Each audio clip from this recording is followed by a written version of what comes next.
Hello guys, and welcome back to Joe's Ventures, and today we're doing part 160, I can't believe we've made it this far, for our Planet Zoo mod spotlight. So we'll take a look at some of the wonderful mods people be making, and use them to talk about some of the wonderful biodiversity that we share our world with. So today we've got quite a few interesting animals. We've got a couple birds, we've got a few birds. We do have a lot of animals from Madagascar. A couple are extinct, one isn't. And we've also got very interesting subspecies. So we got an interesting assortment today. So very interesting pack or group of animals. So we're going to be starting off with the kind of most interesting and weirdest one of the bears. So we've got here, this is the Curtin's polar bear, or the Tyrant polar bear. So this one is a controversial subspecies of the polar bear, or Ursus maritimus, and this is the other name, the Tyrant, polar bear. The Tyrant maritime bear is Ursus maritimus tyrannus. So yeah, because T-Rex, T-Rex means tyrant. This is the Tyrant polar bear, or the Tyrant water bear, you could say, or maritime bear. It's the best way to kind of put it. So these guys, as I mentioned, are controversial subspecies. So in terms of the discovery, this subspecies of polar bear was named by Finnish paleontologist Bjorn Curtin, where he also gets the name the Curtin polar bear, in 1964. And this was based on a single fragmentary ulna that was found in the Thames of Kew Bay in London. And the fossils was found along a lot of other Ice Age animals such as steppe bison, reindeer, and wolves. So very interesting habitat there. Kind of a bit different for the polar bear, as we'll get into. So the specimen is most likely represents a relatively large subadult individual. So an animal, that's a subadult, so not quite grown up and still has a bit of growing to do, but pretty much most of the way there. And the ulna itself has been estimated to be about 48.5 centimeters, or about 19 inches when complete. And for comparison, the average subadult modern polar bear ulna is about 36 to 43 centimeters, or 14 to 17. So it's definitely quite a bit bigger than your modern polar bear in that regard, in terms of averages. Even a good, as I mentioned, because a good 5 or 6 centimeters larger. So, or at least 3 inches. So this ulna was dated to the early Wachelian of the late Pleistocene, so dated to around 70,000 years ago. And of all the 16 specimens of Pleistocene polar bears that have been identified, this is the only fossil that has been ascribed to that subspecies. So there's a subspecies only known from that ulna. So that has also led to have a little bit of controversy. So in 2008, Charles Hartigan actually shared the identification of the polar bear was plausible, based on the sea level changes in ice conditions of the North Sea during that time period. So it would have been a lot cooler, very possible that polar bears may have lived that place around that time, would have been a lot colder, a much more ideal habitat for polar bears, and a lot more ice around the area, so a lot more conducive to polar bears. However, he also noted that Andrew Current of the Natural History Museum of London actually believed that this could be a huge brown bear rather than a polar bear. As considering the faunal assemblages as it was found with, as has wolves and bison and reindeer, which are more similar, will be more likely found with brown bears rather than polar bears that live, on the sea ice and around the coasts, and those are not the kind of animals you typically find with polar bears. And there's also other sites that preserve gigantic brown bears, like the Kew Bridge bear, so it could be a giant brown bear. And the opinion on that has also been referred to in some other documentaries, including in interviews in 2009 and 2022. They still await scientific verification, so it is kind of neither here nor there. But yeah, interesting hypothesis, so a very interesting animal to represent, another underrated, prehistoric animal that we get to have a good look at. So let's have a cute look at, we don't want to look at that. We want to have a look at the little baby polar bear. And this mod was done by Leif, Nicholas Lineryder, and Gaboy. So kind of the dream team, Leif and Nicholas Ryder finally coming back into the scene, giving us some pretty awesome mods. And also Gaboy, who's the master of doing mammals and things, especially carnivorans and ungulates and things like that. So has really given a really awesome rendition of this animal, as controversial as it may be. So yeah, that's our first animal done. Really, really cute. So next up, we've got an extinct animal from Madagascar. So this one was done by Narwaller, who's come back and did some really awesome mods. He loves his island things, from islands around the world. So let's have a look at the red lamina, or lalona, or the Malagasy dwarf hippo. or Madagascar dwarf hippo, or Hippopotamus madagascarensis. So this is an extinct species of hippo that is only found in Madagascar and is known only from bones, and it was believed to have gone extinct around 1500, so relatively recently, and is one of the 3 species of hippopotamus species that lived on Madagascar. There was Lamani, which is, I think, is a little bit bigger, and there's another one that's probably about pretty similar. So the Malagasy hippos is a couple. There's Leomnuta, which I think is more correct. Let me actually check if that's the right taxonomy. So that's Madagascarensis. So there's another species that's called Leomneta, where they've got their name from. But yeah, we'll keep carrying on anyway. So yeah, there is a couple, and I believe there's some that kind of could be lumped. But yeah, it's kind of taxonomy being taxonomy, I guess. You know how that is.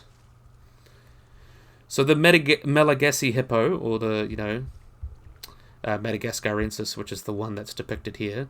So these guys were first discovered in the mid-17th century or mid-19th century by Alfred Gallagher, who unearthed nearly 50 individuals from a dried-up swamp in Boscasana near Lake Iltrai, a few miles from the Mozambique Channel. And in 1989, Scandinavian paleontologist Solveig Sutens described H. Madagascarensis and H. lamani from these bones. H. lamani was kind of a smaller version of your typical hippo, living in the water, things like that, and you're floating. But yeah, these guys we'll get into, they're pretty interesting. So, like modern pygmy hippos, they have their eyes on the side of their head rather than the top, and the high orbits like in common hippos. And the Malagasy hippo is actually similarly less aquatic, so unlike your common hippo that spends a lot more time in the water, modern pygmy hippos spend a lot of time on land, climbing around and things like that. And it's supported by evidence that these guys are found around forested highlands and more, and they have adaptations that are cursorial adaptations rather than adapted for better moving and better walking and better running. So that suggests that these guys are spending a lot more time on land due to their changes in anatomy and their habitats where they're typically found in. So they're not actually closely related to pygmy hippos, so this is believed to be because of convergent evolution, or when 2 different lineages evolve similar adaptations because they're doing similar things. So they are, even though pygmy hippos and these Madagascar hippos are not closely related, they evolved the same sort of adaptations because they were doing similar things within the ecosystem. So they would have been better runners, better walkers, able to do things like that. So although there has not been many remains found within the last 1,000 years, they were actually surprisingly common in Malagasy kind of oral legends. And in different regions of Madagascar, they've actually got the name the Margasholik, the Tes Amumba Umba. Forgive me, I'm probably actually butchering these. The Ombairano and the Lamanena, which is all supposed to represent hippopotamus. And we all know hippopotamuses are really at the moment only found in Africa. So very interesting to think how these guys got to Madagascar. And the strength of these oral traditions actually led the IUCN, or the International Union for Conservation of Nature, to classify the species as recently extinct, going extinct within the past the year 1500. And at least 7 hippopotamus bones have shown unequivocal sign of butchery, or they've been, processed by people. That suggests that they may have survived until humans arrived on Madagascar, and humans and hippos may have existed for about 2,000 years. And it is possible that hunting by humans led to their over-extinction, though part of the Pleistocene, things, it's always, many different things going on. But yeah, we'll talk a little bit about the other species of hippo because we kind of mentioned them. Lamani was a lot bigger. So these guys would have been about 2 meters long and about just under a meter tall. So they would have been much smaller. They would have been more common in size with a modern pygmy hippo, being much bigger. And they would have kind of lived around the same habitats as well. There would have probably been a few different species because Madagascar is so large they get to do other things. And the other species, Leomneta, is believed to be much larger than the other Malagasy hippos. So quite a bit bigger, but still much smaller than the much bigger than the other Malagasy hippos, but smaller than the common hippo. And these guys probably went extinct the earliest and may have just been because there was a big niche of all these grazing niches that they could have taken. They could have split into these different species, and these guys would have been more like your typical hippopotamus, it seems. They didn't have the same kind of walking around adaptations, the cursorial adaptations that they had. But yeah, very interesting. So yeah, there's also evidence that they could have come from multiple different kind of incursions of hippos coming from Africa. So very interesting study that could be done there. But because we had a look at these cool guys, look at you running around. How cute are you? Love to see some new animals. Love seeing like prehistoric animals getting represented as well. I want to have a look at the cute little babies, because how can you not love the baby hippo? Look at how cute they are. I love their floppy ears. Actually adorable. I love these guys. Really, really cute. I love the patterning as well. Nawala always knocking it out of the park. So, next up, we've got another extinct animal from Madagascar. I like that he also adds the common names. So he added the red lamanetta, which is from the Malagasy word for one of the Malagasy words for hippo. So this one is the two-spotted Kudowski or Kidowski. So this is scientific name is Hardipithecus. So we'll have a look at these guys. So really, really cool.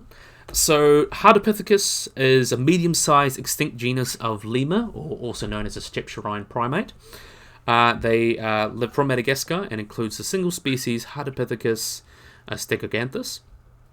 And due to its rarity and lack of insufficient remains, it's actually one of the least understood of all the different lemur species.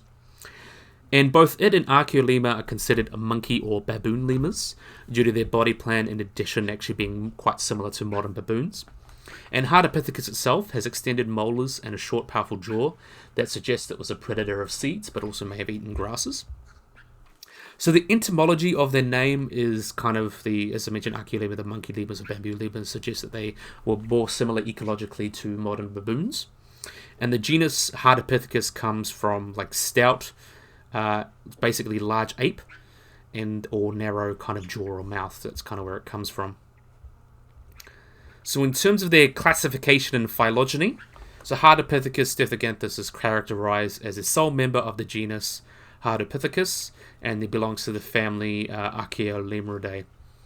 And this family, in turn, belongs to the infraorder Lemuriformes, which includes all the lemurs of Madagascar, and was formally described in 1899 from a mandible from the Adomada Cave in southwest-eastern Madagascar by paleontologist Ludwig Lores from Lombardy, who thought it resembled an ape, but then actually found out it was actually more of a lemur. And as even today, the rarity of its skeleton actually leads it to be one of the least understood of the extinct Malagasy lemurs, which is quite interesting.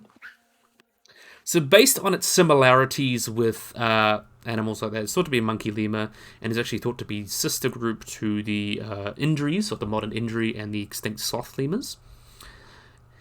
However, there are some debates whether they're monkey lemurs or the sloth lemurs are actually more closely related to today's Indri. So there's a bit of debate there.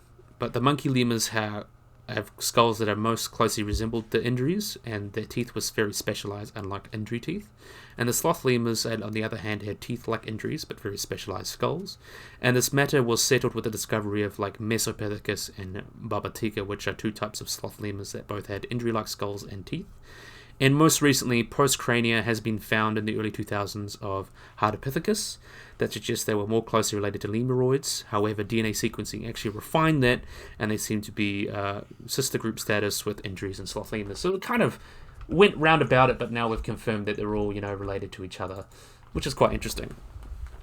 So in terms of their anatomy and physiology, they've estimated to be between 27 and 35 kilograms, or about 60 to 77 pounds, and be as large as Archaeolemur, but a little bit more gracile. New subfossil remains suggest they would have been actually more robust and more like a gorilla than a baboon, and may have been less agile than old world monkeys, and both of these lemurs would have been walking around quadrupedal. And there is no evidence of cursoriality or adaptations for running in either species, although these guys could have climbed trees. They lacked the adaptations for suspending or leaping in the trees. And although fewer postcrania have been found of Hardipithecus than Archaeolemur, what has been found indicate that these guys would have been terrestrial or semi-terrestrial, here today monkey lemur, which is actually quite unusual for lemurs. Both genera had short limbs and a powerful build, and due to that dentition that's quite specialized, their diet they were thought to be more terrestrial, so they've been more specialized for feeding on terrestrial plants like grasses and seeds. Since Archaeolema may have spent more time in the trees, these guys would have been more time on the ground. And both genera have shortened hands and feet, as you can kind of see there, was well adapted for walking. And if you look at that face, you can see they've almost got like a pug look to them. So the face of Hardipithecus was shortened and adapted to heavy stresses from chewing, and the monkey lemurs had highly specialized teeth, but Hardipithecus was further specialized into strong grinding, and had expanded molars that wore down quickly, and much like those of ungulates, and its posterior premolars acted like molars to extend the grinding surface. Also had a robust mandible to facilitate crushing hard objects, and even the strepsirrhine tooth comb was reduced in the species. And skulls of both Hardipithecus and Archaeolema indicate that these guys had relatively large brains compared to other lemurs, so that means they could have been a little bit smarter or just had bigger brains than the other guys. But look how cute they are. I like their face. They do have a little smile to them. Really, really cute. So in terms of their kind of ecology, as I mentioned, like all other lemurs, they are only found in Madagascar, and because it died out so recently and is only known from subfossil remains, it is considered to be a modern form of Malagasy lemur. They once ranged through the central plateaus, south and southwestern regions of Madagascar, and within its original names there were actually few lemurs that would have overlapped in its niche, and is actually considered to be the only subfossil lemur to consume both C3 and C4 plants. So C4 plants are most likely grasses, and C3s are like trees and shrubs and things. Though it's not as black and white as that, but they were likely eating both of those. So they'd have been a little bit more generalist. There we are. Trying to fix that again. Here we are. Anyway, so these guys would have had a much more varied diet and lived in more open habitats.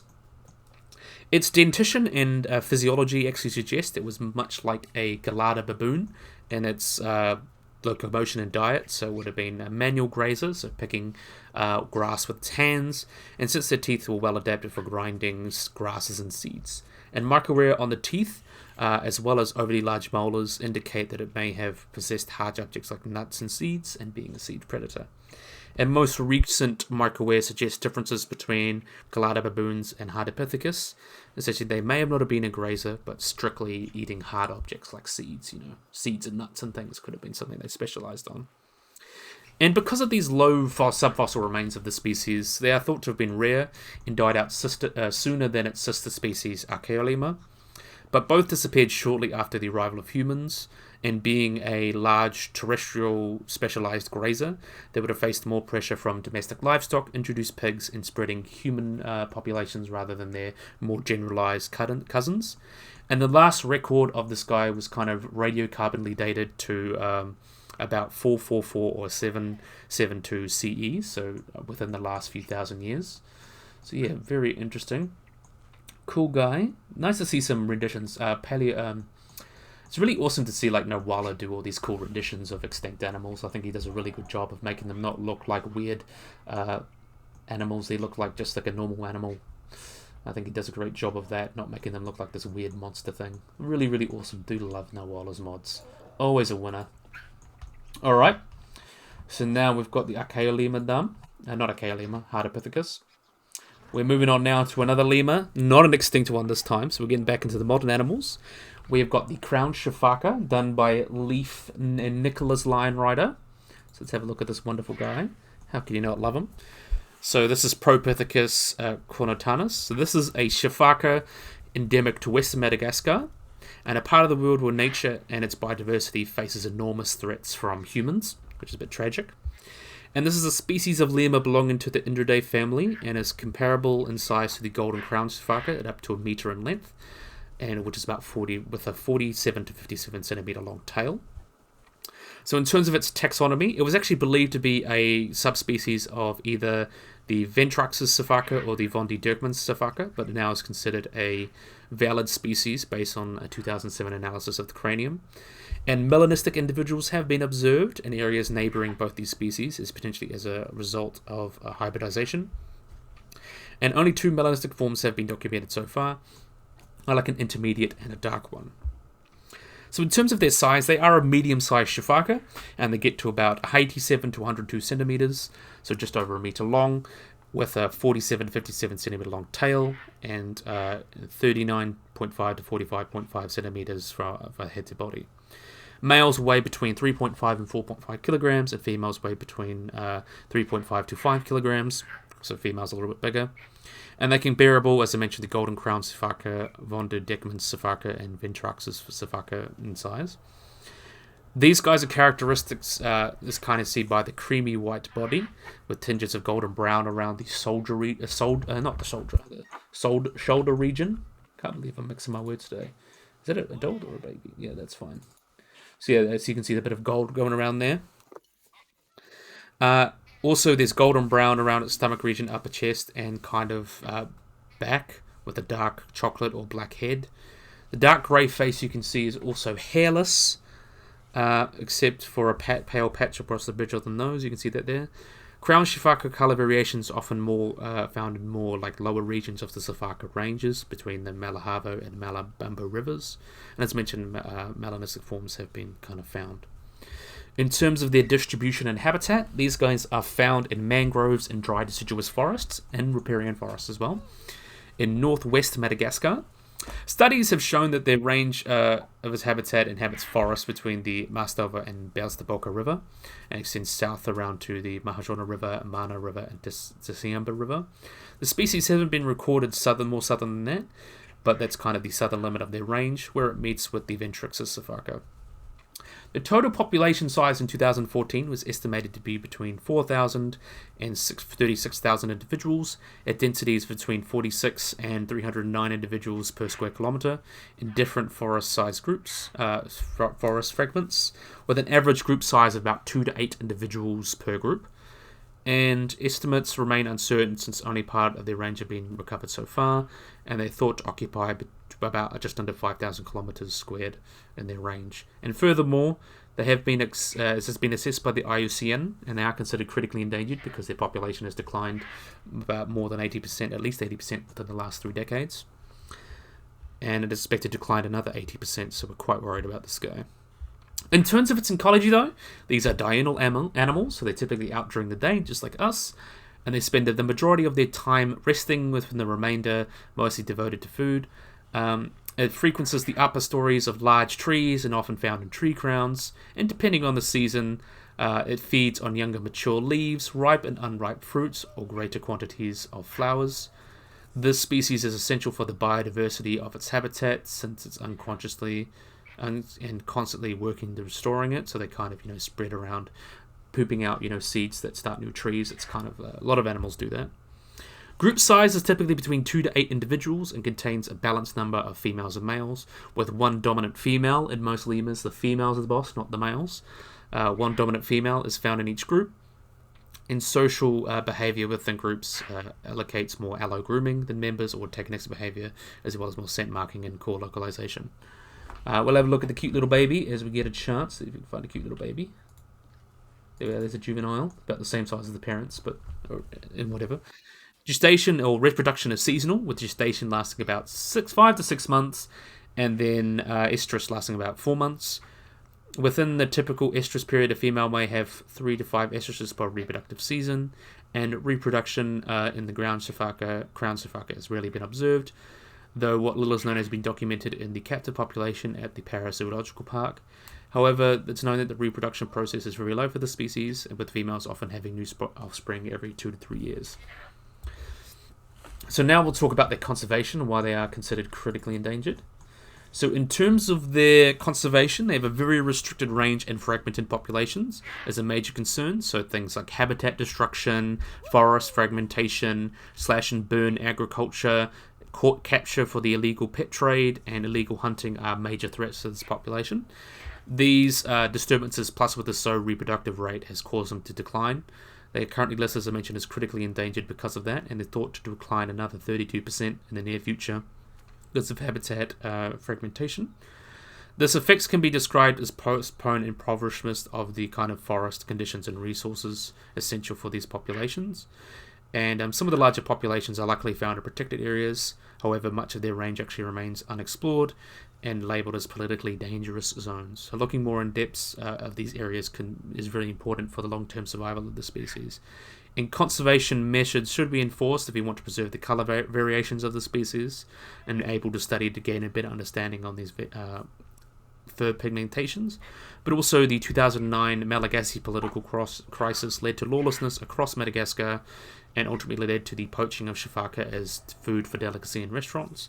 However, in order to establish conservation measures, a greater participation of locals will be required, gaining more knowledge about the species locally, and a need to focus on ensuring that the rest of the available habitat for them is protected, and the intent to connect forest fragments as well. And they have been successfully bred in captivity. Luckily, there are some in captivity. It happened in 1994, and they've been by like the Paris Zoological Park under the European Endangered Species Program. So they have been bred in captivity, and if there's push comes to shove, we may be able to put them in captivity. But yeah, then again, we don't want to come to that, and they are sadly critically endangered. But luckily, there's efforts and people trying to help them. All species need a helping hand sometimes. But yeah, that's a really, really awesome one. Definitely a big fan. Now we're going to get to some birds. I know we all love some good birds. Next up, we have got the European plover. Not a European, Egyptian plover, done by Lorby. So another great mod by Lorby. How can you not love a Lorby mod? And why do you do that? Is that an adult? Yep, that's an adult. It's elderly. So the Egyptian plover, or Ploverus aegypticus, is also known as the crocodile bird, is a wader and the only member of the genus Ploverus. Formerly placed within the paracotyl and corsair family of Galoridae, they now remain in its own monotypic family of Ploverinidae. So this species is one of the several plovers doubtfully associated with the Tropicalis bird, and is mentioned as a supposed cleaning symbiosis with the Nile crocodile. So in terms of its description, as you can see, they've got a quite strong pattern, almost like unmistakable. They're about 19 to 21 centimeters long as adults, and you can see they have that black crown, eye mask and breastband you can see going on there, and the flight feathers are a brilliant white color crossed with a black bar, and from below the flying bird looks entirely white apart from the orange belly and a black wing bar. After landing, members of the pair will actually greet each other by raising their wings and show off their black and white markings. And the sexes are typically similar, but juveniles are a little bit more duller, and the areas are kind of intermixed with brown. In terms of their habitat and range, they are found localized within the resident of the tropical sub-Saharan Africa, and they breed around sandbars and very large rivers. And despite its vernacular and scientific name, it is actually not present in modern-day Egypt. However, it was described in 1758 by Carlos Linnaeus. The Egyptian state encompassed much of that territory, so it included Chad, Ethiopia, and Sudan. So it is not from Egypt now, but it is when it was described in the 1700s, that was a lot of part of Egypt. So in terms of behavior, these guys are a very tame bird and found in pairs or small groups near water. They feed by pecking for insects, and they have a high-pitched kind of sound going on. And due to how tame it is, people often get closer than it is safe. And we'll talk about breeding. We'll talk about little breeding for these guys. So let's find a little baby, because we like talking about the little guys. Look at how cute they are. Little adorable little guy. I think it's actually missing some textures. But fine, we've got another one there. Look at this guy. Look at this cute little baby. So they have 2 to 3 eggs that are not incubated, that are actually buried in warm sand, with temperature being controlled by the adult sitting on the eggs with a water-soaked belly to cool them. If the adult leaves the nest, they smooth sand over the eggs, but if it's frightened, it may be hasty. The chicks are born precocial, so they're pretty much ready to go right out of the box. They can run as soon as they hatched and feed themselves shortly afterwards. And the adults will cool the chicks in the same way with the eggs. The chicks may actually drink water from the adults' belly feathers as well. And the adults will bury the chick in the sand temporarily if danger is away. So it kind of comes here. So they'll kind of just bury them in the sand real quick. And as I mentioned, they do have a suspected relationship with Nile crocodiles. So the other side is referred to as the crocodile bird because there's a symbiotic relationship with the crocodiles. According to Hernodestus, I believe you say that, the crocodiles lie on the shore with their mouth open, with a bird called the trochilus flies into the crocodile's mouth and feeds on the decaying flesh lodged within its teeth. And the identification of the trochilus as any particular plover is doubtful, and the cleaning symbiosis itself has never been actually documented by any video. So it's kind of like a meme.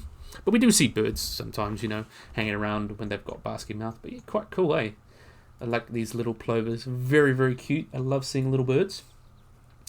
So next up, we're moving on to some other animals. We've got the king vulture. So this was done by Tosco DS. Plover was done by Lorby. So this is by Tosco DS. This is the king vulture. So the king vulture, or Saccharomphus papa, is a large bird from Central and South America, and is a member of the New World vulture family. They live predominantly in coastal and tropical lowland forests, stretching from northern Argentina to southern Mexico, and the only known surviving member of its genus is Saccharomphus, although fossil members are known. So its entomology, so it was originally described by Carl Linnaeus as Vulture papa, but then it actually was retained the genus until 1805. French zoologists kind of named it Saccharomphus, and the name means kind of flash beak or crooked bird of prey, so it gives it a really interesting name. And the genus name is often misspelled as Sharkotherampus, which implies it's got a rough name, but it doesn't get an H in it. And their closest relative is the Andean condor, and some actually put them in their own separate family, but those some kind of consider it unnecessary. And there are two theories how the king vulture got its king part. The first was that its name was a reference to its habit of displacing small vultures. It's kind of like the big honcho of the vultures. And an alternate theory actually suggests in Malayan legends, kind of these guys were a king that said messages between humans and the gods. And also called the white crown, where they get the name Quetzalcoatl kind of thing, or Papa as well. And the exact systematic placements of the king vultures and the remaining 6 species are kind of unclear, though both are similar in appearance and have similar ecological roles. The New World and Old vultures evolved from different ancestors, so even though they have the same kind of niche as your Old World vultures, they're not that closely related. They just evolved to do the same thing. Same with the hippos. In terms of the fossil record, even though it only contains that vulture, there are some other species that have been found around like California, and there was like the Burgess vulture, so there's believed to be some ecological history there. And in terms, there was a subspecies, or the painted vulture, was described as Wellington Bartram's notes as he travels to Florida. He described the king vulture there, but no other naturalist actually had recorded a painted vulture in Florida. And 60 years after the sighting, it was thought to be, a bit of the validity was in question. And Alan pointed out that bird's behavior, and it was in complete agreement with the caracaras, and observed both wildfires, for burnt insects and box turtles. And such behavior was typical of caracaras, but the larger and stouter-legged king vultures were not well adapted for walking. And the crested caracara was believed to be common and conspicuous in Barnum's days, but notably absent from Barnum's notes. So it's kind of interesting how that happens. But excluding the 2 different large species of condor, the Californian and the Andean condor, they are considered the largest of the New World vultures. They have an overall length of about 67 to 81 centimeters, or about 26 to 32 inches in length. And its wingspan is between 1.2 to 2 meters, or about, 4 to 7 feet. Its weight ranges from 2.7 to 4.5 kilograms, or 6 to 10 pounds, and is quite an imposing bird. They have predominantly white plumage with a slightly rose yellow tint to it, and in stark comparison, its wing coverts and its tail feathers are all grey to black, with a prominent thick neck tuft. And you can see the head is also devoid of feathers, and its skin is kind of like a red to purple, and they have these like a wrinkled and folded skin, which is quite interesting. And as a king vulture she has a relative for its size, the largest skull and brain case, but also the strongest bill of the New World vultures, so that would allow them potentially eat, a little bit harder food. And also this bill has kind of like a hooked edge and a hooked tip and a straight cutting edge. And the irises, you can see, got a red sclera. And while New World vultures, these guys actually unlike eyebrows or eyelashes, and they have grey legs and those long claws you see going on there. And they are also minimally sexually dimorphic, with no plumage differences between the male and female. So there is a little size difference, and so they're not very different from each other. The juveniles, as you can see, have a dark bill and eyes. We'll have a look at this one. So this is a juvenile. It's got dark bill and eyes. And then they kind of soon turn into the orange of the adult. Younger, as you can see, are stark grey overall, and they will look similar to the adults by their 3rd year, but do not completely molt into their adult plumage at about 5 to 6 years of age. So it's quite interesting. And actually, they've used captive birds to look at their plumage and how it changes as they age, and they kind of look how they change, which is quite cool.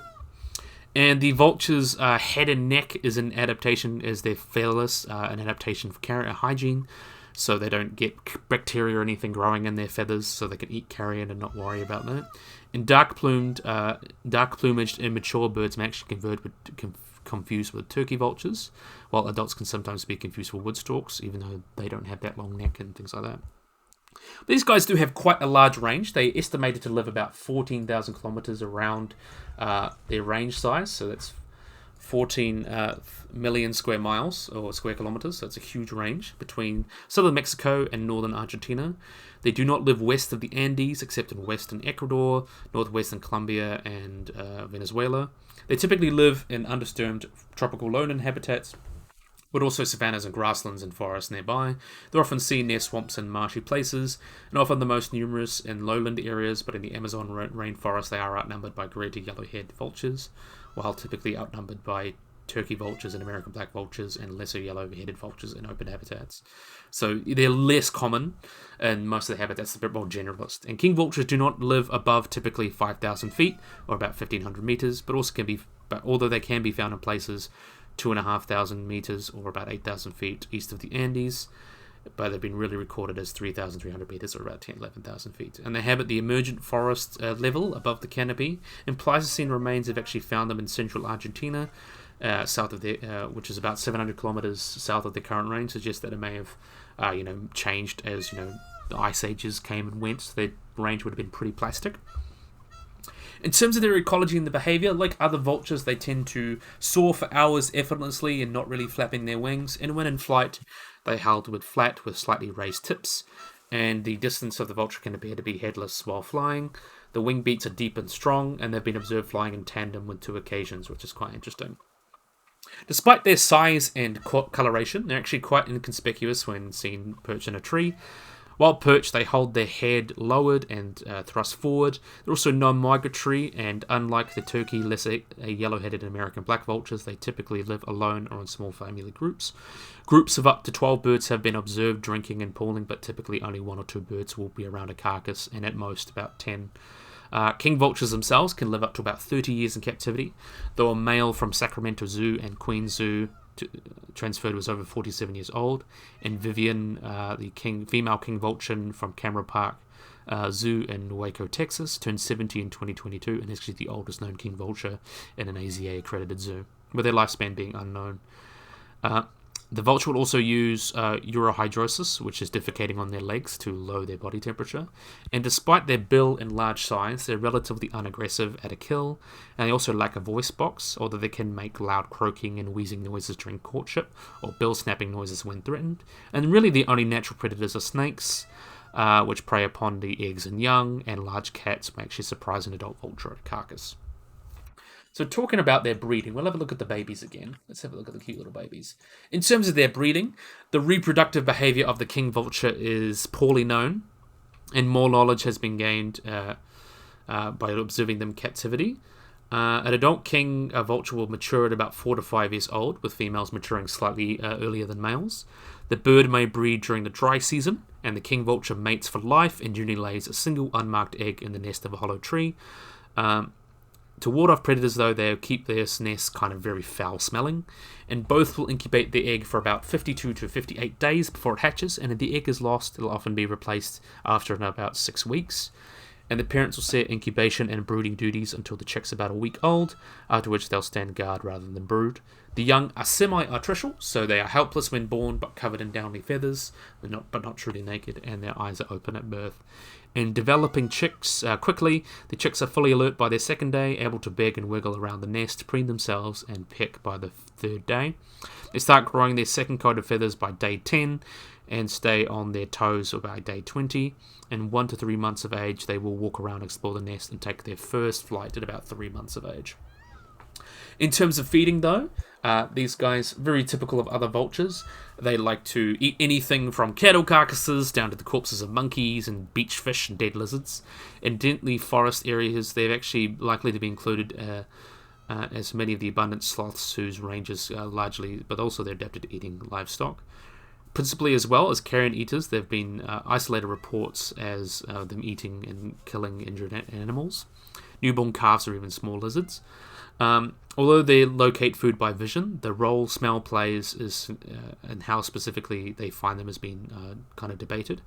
And consensus is that they do not detect odors, but insist they follow actually turkey and greater yellow-headed vultures, which do have a good sense of smell to follow carcasses. But a 1991 study determined that they could find carrion in forests without the aid of other vultures, suggesting they had a really good olfactory smell. They're really good at smelling.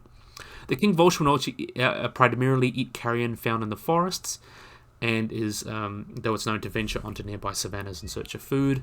Once it's found a carcass, they typically displace other species of vultures because they've got a large size and strong bill. However, when it's the same kill of a large Andean condor, the king vulture will always defers to it, and using its bill to tear and makes initial cut on the flesh, and this allows smaller, weaker billed vultures which cannot open the hide of the carcass actually access to the carcass after they've fed.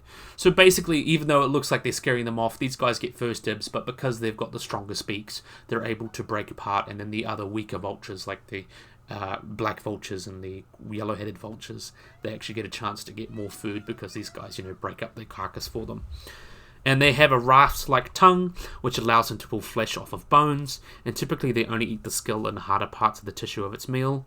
And they've also been seen recorded in falling fruit from the macure palm, where carrion is scarce in Venezuela.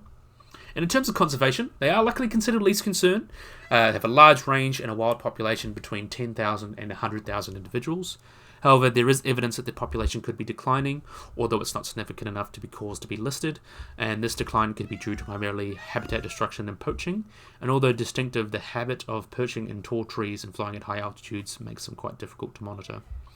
And very interesting with their relationship with humans. They're one of the most common species represented in Maya cultures, and it's a griff, like shows a number of the beak and things like that. According to Malayan mythology, they often are considered the messenger between the gods and humans. And they may actually be used to represent the Quetzalcoatl, Coscazuatl, the 13th day in the month of the Aztec calendar.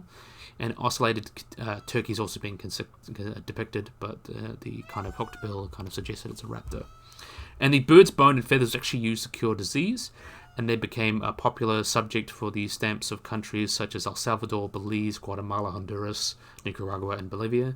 And because of their large size, they're quite attractive in zoos. The king vulture is actually one of the several bird species with an AZA Sud book, which is kept by Shelley Collinsworth by Fort Worth Zoo. So, really interesting little bit of history there. So that was done by Tosco DS, who always does a great job. But now we get to talk about another really cool animal we've got here. So this is the bald eagle. So how can you not love a bald eagle? Well, technically the northern bald eagle. So the bald eagle, or Halictus lectocephalus, if I did say that, is a bird of prey that is found in North America and is considered a sea eagle with 2 known subspecies and forms a species pair with the white-tailed eagle, which occurs in the same niche as the bald eagle in the Palearctic. Its range includes most of Canada and Alaska, all of the contiguous US, and northern Mexico, and is found near large bodies of water. So in terms of its taxonomy, they are considered a Halictus, or a sea eagle, and both common and specific name refers to its bald head, so kind of the bald eagle, because it looks like even though it's white, it looks like it's got a bald head. And a name basically means, sea eagle and like white head. And there are 2 recognized subspecies. There is the northern or the nominate subspecies, which is found Washingtonensis, which is the northern subspecies. It typically gets a little bit larger. They're found around the northern US, Canada, and Alaska. And the type subspecies, Washingtonensis, is found in the southern US and also Baja California.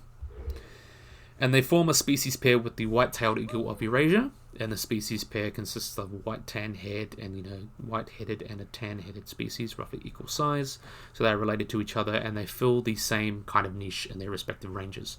The pair have believed to diverged from other sea eagles about the early Miocene, or 10 million years ago, but latest potentially the early to middle Oligocene, about 28 million years ago, as the most ancient fossil records is correctly assigned to this genus. So you can see they've got a very interesting plumage. So, we'll have a look at the little baby sitting on that. We'll talk about a little bit of the new enrichment as well. Let's see if you can see him sitting on there. That's not what we want. I want to click on him, not that. There we are. So let's click on him. So this is the baby, but we'll talk about the plumage as well. So this is one of the new animations that comes with the mod. So they're able to fly around and they can fly on that as well. So we'll just pick the adult and wait for them to climb on one of these. So let's have a look at you. Aren't you beautiful? And they've also got lots of custom animations as well. But we'll get into that. So the plumage of an adult bald eagle is kind of evenly darker brown with a white head and tail, as you see on there. The tail is moderately long and slightly wedge shape, with males and females being identical in plumage, but there is sexual dimorphism, with females being about a quarter larger or 25% bigger than the males. So you can see the beak, feathers, and irises are also bright yellow, and the legs are feather-free, and the toes are short with powerful talons, and the highly developed talon on the hind toe is used to pierce the vital areas of prey, which is held immobilized by the front toes. The beak is large and hooked, and these guys are pretty much unmistaken in their native range. And the closely related African fish eagle has kind of got a more similar look to it, but they're very hard to mix with another bird. The plumage of an immature bird, as we just saw like that one over here. So we'll have another look at you. So let's have a look at you. So this is the plumage of an immature bird. So they have like a dark brown overlaid with messy white streaking until their fifth, maybe really fourth, very rarely third year, when they reach sexual maturity. Immature bald eagles are distinguishable from golden eagles, the only other really large non-vulturine raptorial bird in North America, as it has a more kind of protruding head and a larger beak, straighter edged white wings that are held flat, and a stiffer wing beat as well. So that's kind of the way you tell them apart. They're also sometimes being considered the largest true raptorial bird in America. The only larger species of raptor-like bird is the California condor, which is a New World vulture and is not generally considered to align taxonomically with true kind of raptors. However, the golden eagle, which averages about 4.18 kilograms or about 9 pounds and 63 cords of the American race, is merely 455 grams or just under under a pound. So it seems that these guys are kind of comparable, but these guys are average larger. Additionally, the bald eagle's close cousins, like the white-tailed eagle and the Steller's sea eagle, rarely visit Alaska from Asia. But they are the one that's naturally found, most occurring the largest. So that's quite interesting. So you can find one over here. Oh, there he is. We'll have a look at the adult perching on that,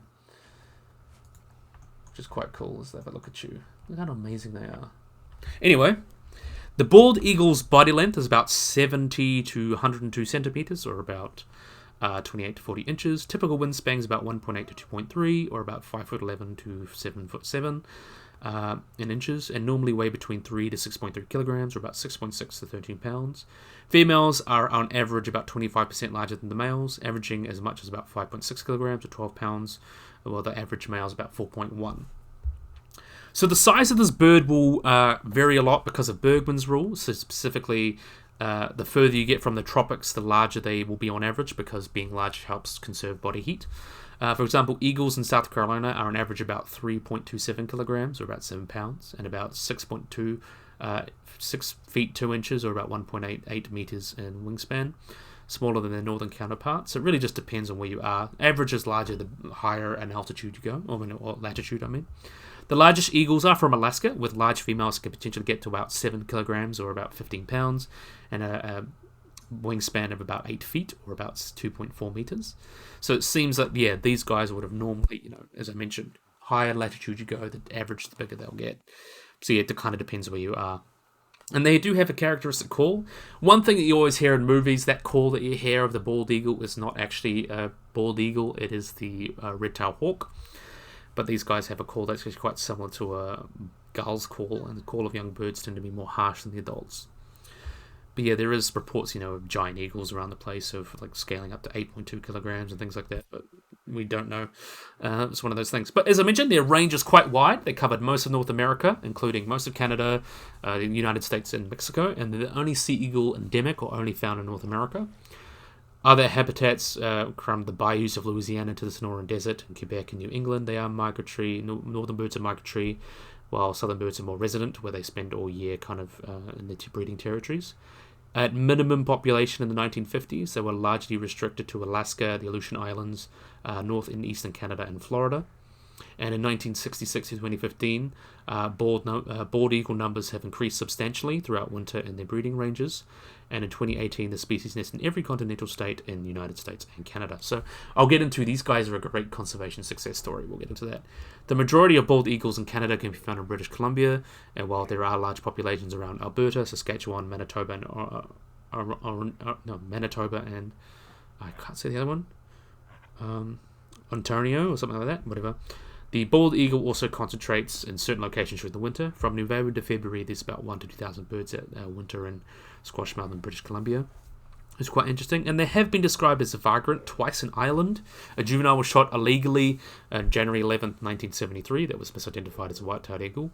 Another juvenile was caught in 1987 in November. There was also a record of one in the UK on October 17th, 1968 with a young bald eagle. So it's quite interesting to think how all that happens. Very, very interesting. Anyway, the bald eagle occurs during the breeding season in virtually any American wetlands, such as sea coasts, rivers, large lakes or marshes, and other large bodies of water with a lot of fish.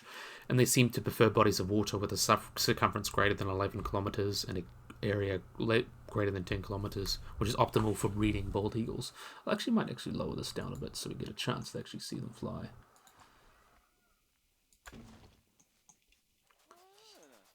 Because I want to see them use that. Anyway, carry on. In terms of their bald eagle, they typically require old growth or mature forests and hardwood forests for perching, nesting, and roosting. Tree species are really important for the pairs because of their height, composition, and location. Perhaps the kind of paramount importance of the species and in its abundance of large trees surrounding bodies of water. Select trees may have good visibility and open structure and quite close to prey. So nesting in trees that are standing water, such as a mangrove swamp, they can be fairly low, but a more typical tree on dry ground can be quite tall, like Chesapeake Bay, and even Florida they can harder trees. They often use trees that are often quite tall, up to like 27 meters depending. So they're like taller trees, so they get a bit of vantage point. And they often have very large nests in comparison to the size of the bird. The largest nest in Florida is actually found in 1963, yeah, and which measured nearly 10 feet wide and 20 feet deep, so huge nest. And in Florida, the nesting habits often consist of mangrove swamps, but the shorelines of rivers, pinelands, and flatwoods, and things like that. So, favoured nesting is area slash pines, the longleaf pines or cypress trees. In Wyoming, they like cottonwoods. They like spruce in southern Alaska, and even like hemlocks. They like those tall trees. Or hemlocks, which is quite interesting. So they do have preferred tree species they like to nest in. But they're also quite sensitive to human activity while nesting, and is typically found in areas with minimum human disturbance. They choose sites more than 1.2 kilometers from low density areas and more than 1.8 kilometers from medium to high density. However, bald eagles will occasionally nest in large estuaries or secluded groves within major cities, such as Hardtrack Island and Walthammer River in Portland, and other areas like Philadelphia, where they are surrounded by a great quantity of human activity. And even more contrary to the usual sensitivity of disturbance, there's actually a family of bald eagles that moved into the Harlem neighborhood in New York City in 2010. So that's quite interesting. And while wintering, they tend to be less habitat and disturbance sensitive, and typically congregate in spots with plenty of perches and water, with plentiful prey, and also partially unfrozen water. Though alternatively, non-breeding wintering eagles will spend their time in uplands, terrestrial habitats far away from those waterways. It depends, The upland areas will often consist of habitats with medium-sized mammals that they can eat, though they do prefer fish. Oh, that's one's going up there. We'll have a look at this one. So we've got on the perch. He's going to fly. We're going to watch him fly. Anyway, in terms of behaviour, these guys are quite powerful flyers. They can soar on thermal currents, and they can reach speeds about 56 to 70 kilometers an hour, or about 35 to 43 miles per hour, while gliding and flapping, and about 48 kilometers, about 30 miles per hour while carrying fish. Their dive speeds are between 120 and 160 kilometers an hour, or 75 to 99 miles per hour, though they seldom dive vertically. In regards to their flying abilities, despite being more morphologically less adapted to faster flight than golden eagles, they can be surprisingly maneuverable. They've also been recorded catching up and then swooping under geese in flight, turning over and thrusting their talons into kind of like the other bird's breast. And as I mentioned, they are partially migratory depending on the location. And if their territory is access to open water, they may remain there year-round. If the water freezes, they will migrate to either south or near the coast. A number of populations are subject to both breeding dispersal, mainly in juveniles. Florida eagles, for example, will go northwards in the summer, and the bald eagles will select migration routes that takes advantage of thermals and updrafts and food resources. And during migration, they may ascend a thermal, then glide down. And, migration typically takes place during the daytime, using between 8 a.m. to 6 p.m., where thermals are produced by the sun. So in terms of their diet, these guys are opportunistic carnivores. So let's have a look at you. You're going to jump on there, I reckon. So they're opportunistic carnivores and will eat a wide variety of prey. Fish is the most often comprises most of their diet in their range. In 20 food habit studies of this species, they comprise a little more than half or 56% of their diets of nesting eagles. Birds about 28%, mammals 14%, and other prey about 2%. More than 400 species have been included within the prey, far more than its ecological equivalent, the white-tailed eagle. So these guys are a little bit more generalist. And despite its low population, they actually may come in second amongst all of North American things that are slightly behind only the red-tailed hawk and numbers of prey species that have been eaten and recorded. So in terms of behavior, typically how they hunt fish, they will swoop over the water and snatch the fish out of the water with the talons. They eat by holding the fish in one claw by tearing the flesh within the other.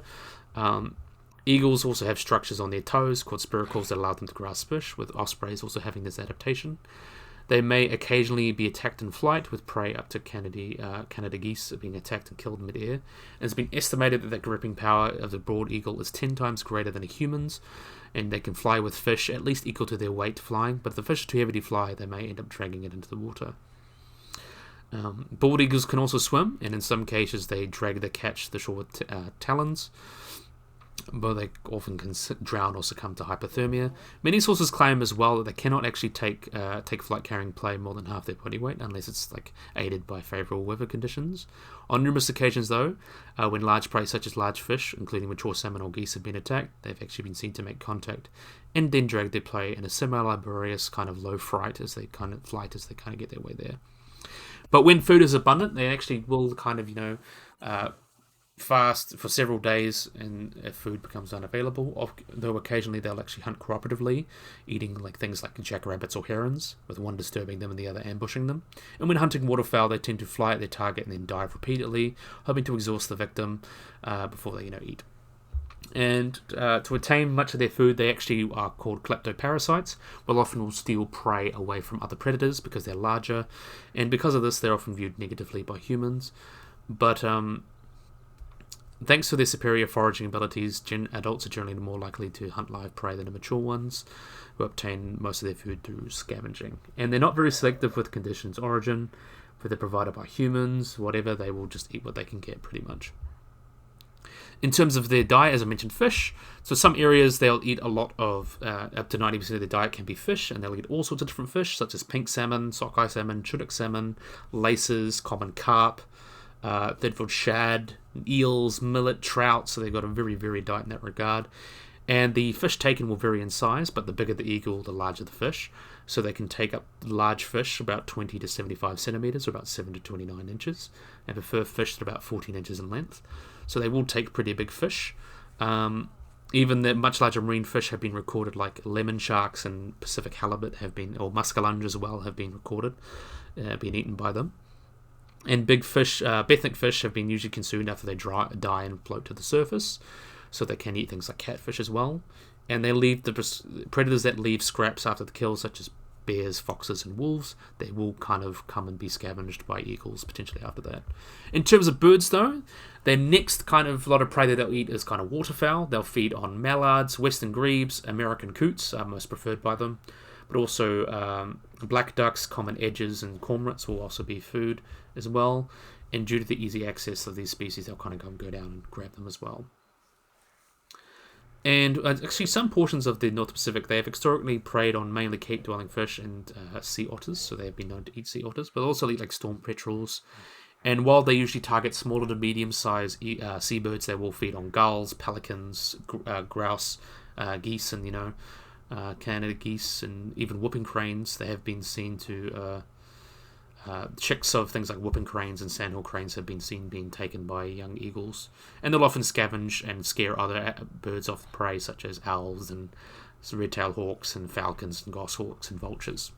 And in terms of mammals, that's kind of the next less frequent thing they'll eat, but they'll also feed on prairie dogs, marsh rabbits, white-tailed rabbits, voles, nutrias, ground hogs, even porcupines. They'll also feed on martens, minks, fisher cats, small foxes like Arctic and grey foxes, even one time being recorded eating raccoons and skunks and domestic cats and dogs sometimes. But often they will eat even the fawn of white-tailed deers and, things like that, so in Virginia opossums as well. So pretty generalist. Though in terms of reptiles, they will be taking them occasionally, so things like musk turtles, snapping turtles, garter snakes, rattlesnakes, things like that, even sea urchins in terms of invertebrates. So they're pretty generalist in that regard. In terms of their predatory relationships, when competing for food, they'll often dominate other fish eaters and scavengers. So they will often scare animals like foxes, birds, coyotes, gulls, bobcats. But occasionally bobcats and domestic dogs can scare off eagles. But they often, lose, of course, to things such as bears and wolves. And they're able to pretty actually hurt animals, so they'll be able to puncture wounds and be able to eat them like that. And they were thought to be much more numerous in North America than the golden eagle, with the bald species estimated to be at least 150,000 individuals, about twice as many as golden. And because of that, they would have had not as much competition. But in terms of reproduction, let's talk about reproduction, because we haven't had a chance to talk about that. We've got a lot to cover with the bald-tailed eagle. It's so well known. So, in the bald eagle, they reach sexual maturity about 4 to 5 years of age. Where they're old enough to breed, they often return to areas where they are born, and they generally have high mate fidelity and generally mate for life. However, if one pair member dies or disappears, the survivor will choose a new mate, and the pair repeatedly fail attempts, they may split and look for new mates. And bald eagles will often consider elaborate courtships and things like that, including swooping and cartwheel, things like that. And compared to most raptors, which normally nest from April or May, bald eagles are early breeders, so they will nest from reinforcing off in mid-February and even till late February.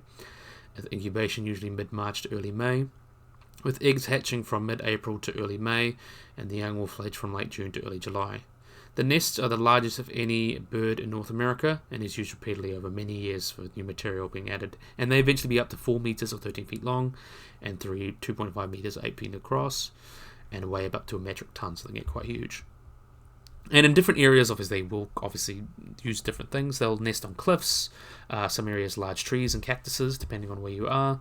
And they'll produce between 1 to 3 eggs every year, with 2 being typical. Really, 4 eggs will be introduced, and these may be exceptional cases of polygamy.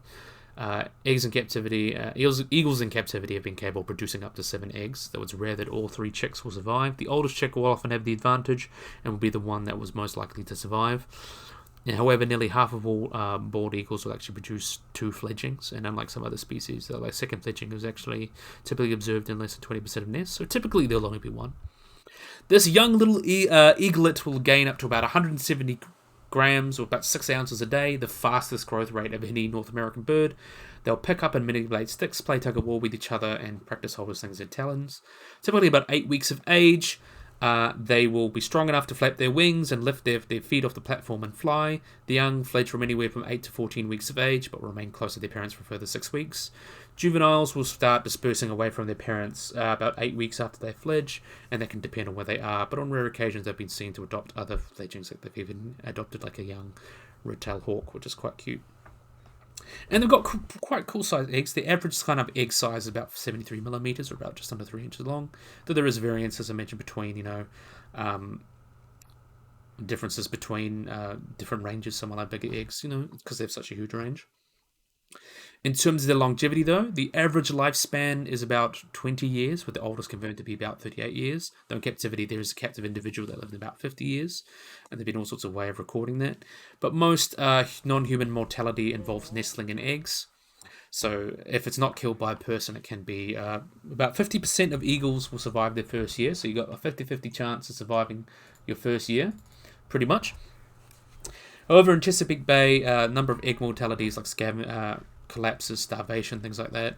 Often nest predators includes like fishes and black bears and bobcats and things like that will eat their babies, but also Arctic foxes as well. But in terms of human mortalities, that includes gunshots, poisoning, electrocution, emaciation, disease. A lot of mortality in these guys is human caused, so like lead poisoning, things like that. But yeah, these guys we'll get into. They have one of the greatest conservation stories.